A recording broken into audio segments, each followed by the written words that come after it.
Sa Amerika pa rin, inanunsyo ni dating US President Donald Trump na hindi siya tetestigo ulit sa nililitis pa ring fraud case laban sa kanya sa New York. Ayon kay Trump, wala na raw siyang ibang sasabihin kundi election interference ang kaso.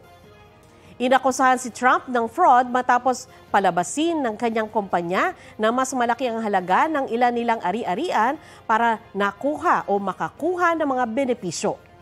Ang mga hearing sa kaso sumasabay sa mga aktibidad ni Trump para sa plano niyang pagtakbo bilang presidente sa 2024 US elections. Bukod sa fraud case, may 4 pang kasong kriminal si Trump para sa iba't ibang reklamong kabilang ang taka-umanong pagbaliktad sa resulta ng 2020 elections. Pawang mga not guilty plea ang inihain ni Trump sa lahat ng kaso niya. Mga kapuso, para sa mga maiinit na balita, mag-subscribe sa GMA Integrated News sa YouTube. Sa mga kapuso abroad, subaybayan niyo po kami sa GMA Pinoy TV at sa www.gmanews.tv.